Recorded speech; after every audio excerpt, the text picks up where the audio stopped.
kali ini kita akan membahas tentang konsep dasar penelitian dan statistik. Sebelum lebih lanjut, para sahabat dimohon untuk like, komen, dan subscribe untuk mendapatkan video-video menarik selanjutnya.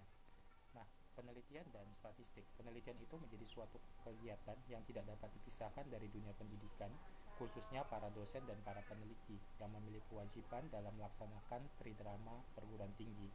Tujuan penelitian ini adalah mencari suatu permasalahan penelitian, lalu diuji dan menyelesaikan permasalahan tersebut dengan metode dan teori-teori yang tepat, sehingga dapat ditemukan jawaban atas permasalahan penelitian, sehingga dapat dilakukan pengembangan terhadap suatu pengetahuan atau teori yang ada. Dalam penelitian maka dibutuhkan data serta metode penelitian, salah satunya metode statistik dalam yang akan digunakan untuk menjawab permasalahan penelitian. Nah, teknik pengumpulan data itu ada dua. Yang pertama secara klasik, yang kedua adalah menggunakan yang secara modern ya sekarang dengan menggunakan namanya teknik data mining. Nah, kita bahas satu-satu. Secara klasik pada umumnya dibagi tiga. Yang pertama dengan sensus, yang kedua dengan survei, yang ketiga dengan registrasi. Sensus dilakukan terhadap semua populasi penelitian, sedangkan survei dilakukan berdasarkan sebagian dari populasi yang ada di dalam sensus. Jadi kita mengambil sampel. Mengapa kita melakukan survei? Yang pertama adalah untuk menghemat biaya, menghemat tenaga, menghemat waktu. Selain itu, mungkin saja populasi di dalam sensus ini jumlahnya tidak terbatas, sehingga kita tidak tahu berapa jumlah sebenarnya. Bisa jadi juga ketika kita melakukan sensus, maka akan merusak populasi. Misalkan saja ketika kita mengukur bagaimana kita mengetahui terhadap golongan darah seseorang, maka dia lakukan sampel saja, tidak perlu dilakukan sensus. Kemudian cara yang ketiga adalah dengan cara registrasi, artinya menggunakan data yang sudah lengkap, di mana suatu institusi atau suatu lembaga atau suatu negara mendapatkan informasi dari perusahaan atau dari individu yang diberikan secara registrasi yang secara formal diberikan misalkan setiap bulanan atau setiap tahunan. Nah, di dalam menggunakan survei, kita harus menggunakan namanya teknik sampling. Teknik sampling itu ada dua. Yang pertama adalah teknik menggunakan probability sampling dan non-probability sampling. Probability sampling ini artinya dia memiliki kesempatan yang sama. Jadi semuanya memiliki kesempatan. Nah, contohnya adalah simple random sampling. Hal ini digunakan jika data kita bersifat datanya homogen, jadi siapa saja yang terpilih sama saja. Yang kedua, kita harus memiliki kerangka sampelnya, sehingga dari kerangka sampel yang ada kita dapat memilih jumlah sampel sesuai dengan kriteria yang ada, nanti menggunakan namanya tabel angka random atau menggunakan sistem random dari aplikasi-aplikasi seperti Excel maupun software-software lainnya. Yang kedua adalah teknik sistematik. Sistematik ini kita hanya membutuhkan angka pertama, angka randomnya, selanjutnya kita menggunakan penjumlahan atau penambahan sesuai dengan sistematiknya. Misalkan saja penambahannya setiap 3 atau setiap 4. Selain itu kita juga bisa menggunakan jika kita tidak memiliki kerangka sampel, kita bisa menggunakan interval waktu atau interval orang ke. Misalkan kita meneliti terkait kepuasan konsumen di suatu customer service suatu bank, sehingga kita memilih misalkan setiap orang ketiga yang dilayani. Kemudian apabila variasi data dari karakteristik dari responden itu berbeda-beda, sangat beragam, ada baiknya kita menggunakan teknik stratified atau teknik cluster. Teknik stratified ini contohnya ketika kita memiliki tingkatan untuk mewakili dari masing-masing strata populasi. Misalkan saja untuk mahasiswa, kita mengambil tingkat 1, tingkat 2, tingkat 3, tingkat 4. Semua stratanya diambil, kemudian dari strata itu baru dipilih lagi baik secara simple random sampling maupun sistematik. Kenapa? Karena karakteristik ke tingkat 1, 2, dan 3 pastinya berbeda. Atau misalkan kita melihat kepuasan suatu pegawai yang ada di perusahaan, maka kepuasan untuk staff, manajer, maupun direktur pasti akan berbeda. Jadi setiap masing-masing lini kita ambil sampelnya. Nah, perbedaan dengan klaster adalah kita pertama membentuk klaster-klaster dulu. Kemudian dari klaster inilah dari klaster yang terpilih, semua individu yang ada dalam klaster kita ambil. Misalkan kita mengambil di BPS itu adalah klaster blok sensus. Nah, yang dipilih adalah suatu wilayah dibagi menjadi suatu blok-blok sensus. Semua blok sensus ini disebut dengan klaster. Nah, yang dipilih adalah blok sensusnya. Setelah blok sensus dipilih, maka semua individu yang ada di dalam blok sensus itu kita gunakan sebagai sampel kita. Hal ini kita gunakan jika kita menggunakan namanya one stake sampling. Nah, kalau kita menggunakan two stakes, berarti kita di dalam itu stake pertama kita misalkan memilih klasternya terpilih, kemudian bisa lagi kita lanjutkan dengan namanya two stake, di dalamnya kita pilih lagi berdasarkan teknik-teknik yang ada. Itu ketika kita menggunakan probability sampling. Nah, selanjutnya bagaimana dengan non-probability sampling? Ketika kita tidak memiliki informasi apa-apa, kita tidak memiliki kerangka sampel, ada beberapa teknik. Yang pertama adalah purposive sampling atau confidence sampling. Ini berdasarkan judgment atau expert dari peneliti. Misalkan peneliti bilang bahwa saya mau respon saya adalah ABC karena dia sudah punya keyakinan bahwa itu yang bisa mewakili dari suatu sampel. Atau kita bisa menggunakan quota sampel. Hal ini kemungkinan juga berkaitan dengan misalkan biaya yang dimiliki. Misalkan untuk biaya suatu kuesioner sekian rupiah, dia punya Y rupiah, maka yang bisa dia lakukan untuk sampelnya adalah Y dibagi X. Kemudian ada teknik snowball. Snowball ini digunakan ketika kita sama sekali tidak memiliki informasi apa-apa tentang populasi dari sampel. Nah, sehingga kita mencoba mencari satu, misalkan untuk karakteristik tertentu, misalkan untuk kasus misalkan joki 3-in-1 dahulu. Nah, kita cari satu orang, kemudian setelah itu dapat satu, ditanya temannya, dapat lagi dua, dari dua ini kita dapat lagi informasi 4, dan seterusnya akan berkembang seperti bola salju. Yang terakhir adalah namanya teknik sampel jenuh. Hal ini biasa digunakan kalau misalkan populasi kita sedikit. Ya sudah, daripada kita mengambil sampel, ya ambil saja semuanya untuk diteliti. Jadi sama saja dengan menggunakan populasi, menggunakan sampel jenuh namanya. Nah, setelah data itu kita kumpulkan dari teknik-teknik klasik, maka sekarang berkembang teknik-teknik yang lebih modern, namanya menggunakan teknik data mining. Jadi bisa menggunakan teknik data dari crawling, data dari scraping, data dari citra satelit. Jadi semuanya sekarang bisa, data itu tidak hanya berbentuk angka, tidak bisa jadi berbentuk gambar, bisa jadi berbentuk video. Nah, misalkan data-data yang sekarang bisa diambil data-data misalkan persepsi orang-orang di Twitter, atau misalkan kita mengambil bagaimana data dari polusi udara dari satelit dan seterusnya. Jadi data tidak lagi hanya cenderung berbentuk angka, sekarang sudah berbentuk video, berbentuk teks, berbentuk gambar. Nah, setelah data itu kita kumpulkan, maka kita harus mengetahui jenis data yang kita gunakan itu apa. Nah, jenis data itu sebenarnya ada berbagai macam ya. Pertama, menurut waktu pengumpulannya, ada namanya data cross section. Ketika kita memiliki satu periode waktu dengan n individu, misalkan kita meneliti 34 provinsi di Indonesia tahun 2010. Nah, kemudian ada data time series, kebalikannya, kita punya satu unit individu observasi dengan T periode waktu. Sebaliknya, kita meneliti misalkan inflasi di Indonesia tahun 2010 sampai 2020 dengan data bulanan.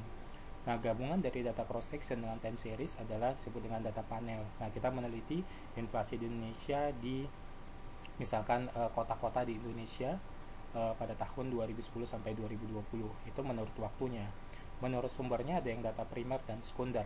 Kalau dilihat dari datanya diambil, itu data primer itu data yang dari perusahaan sendiri atau institusi sendiri. Kalau dari perusahaan lain atau institusi lain namanya data sekunder.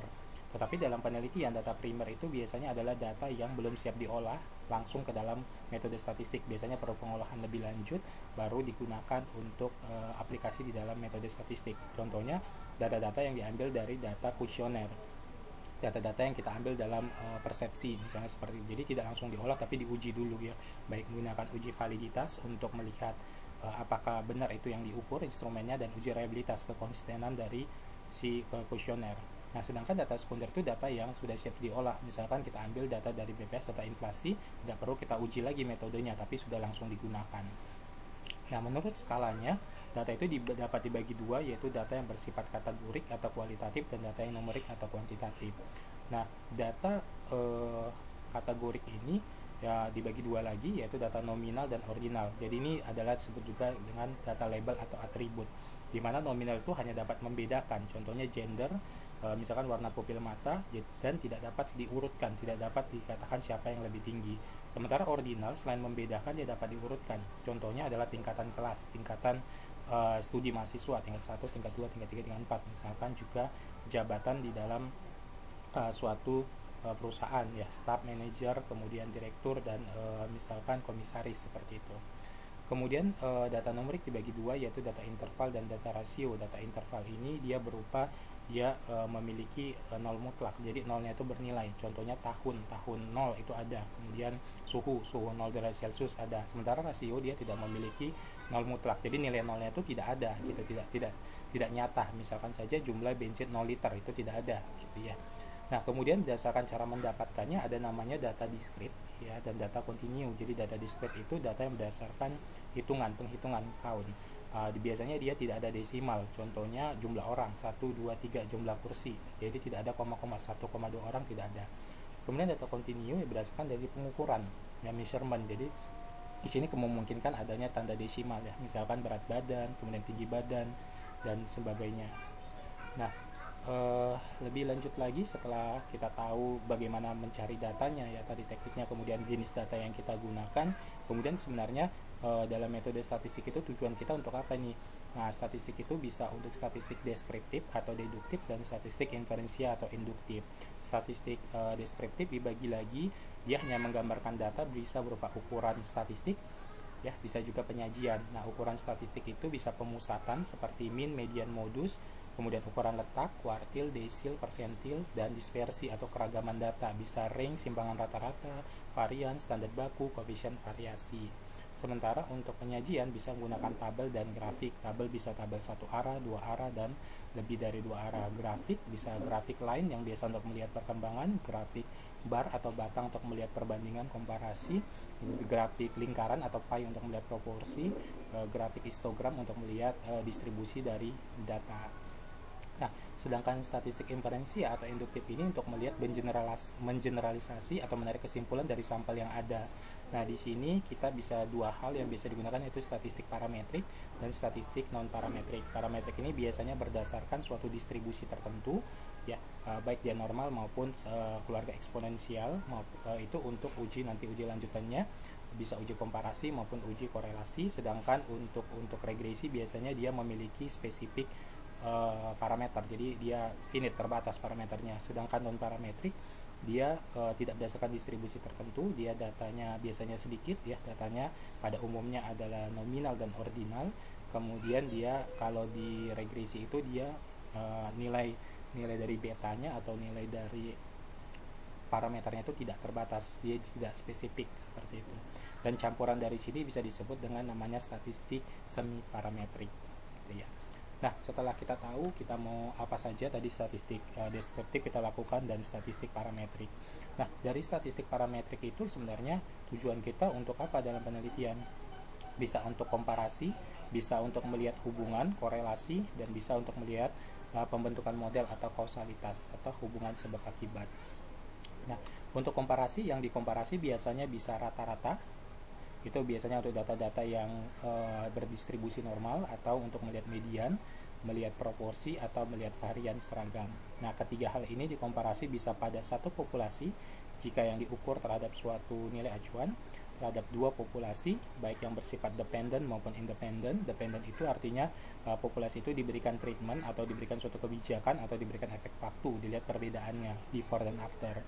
Kalau independent artinya dia benar-benar terpisah, jadi dia tidak satu populasi tidak mempengaruhi peluang populasi yang lain ya.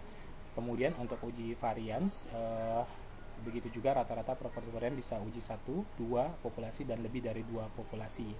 Kalau di rata-rata biasanya untuk 1 dan 2 itu uji T, kalau lebih dari 2 biasanya ANOVA, proporsi itu 1 dan 2 uji Z, lebih dari 2 uji chi-square, varian 1 menggunakan uji chi-square, 2 menggunakan uji F, dan lebih dari 2 biasanya menggunakan uji Leven box M ataupun menggunakan Leven test atau Bartlett test gitu ya. Nah, kemudian untuk hubungan atau korelasi nanti akan kita bahas khusus, dia hanya melihat apakah yang keratan hubungan saja dan besarnya berapa. Nanti ada berbagai jenisnya.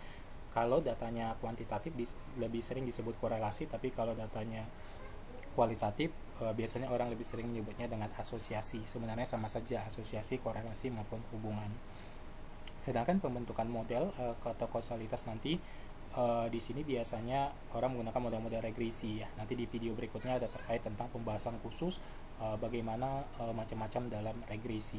Nah, setelah kita tahu klasifikasi dari tujuan statistik kita, kemudian kita akan melihat manfaat dari statistik ya. Jadi manfaat dari statistik itu kita bisa nanti bisa untuk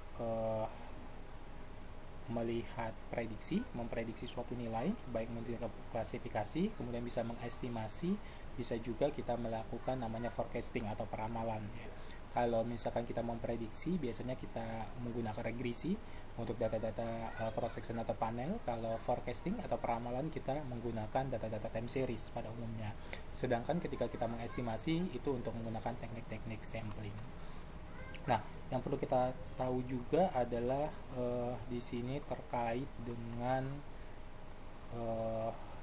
hipotesis dalam statistik ya. Jadi hipotesis itu adalah dugaan sementara di mana kita dibagi dua hipotesisnya, ada hipotesis 0, hipotesis 0 dan hipotesis alternatif. Hipotesis 0 kadang disebut dengan H0 atau HO, sedangkan alternatif kadang disebut dengan H1.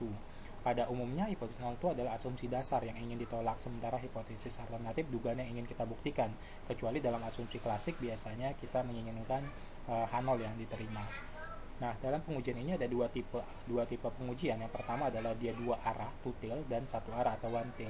Dua arah ini umumnya peneliti hanya ingin melihat apakah suatu variabel itu berpengaruh atau tidak, tanpa memandang arahnya. Sedangkan hipotesis satu arah kita sudah tahu punya teori dasarnya, apakah pengaruhnya positif atau pengaruhnya negatif.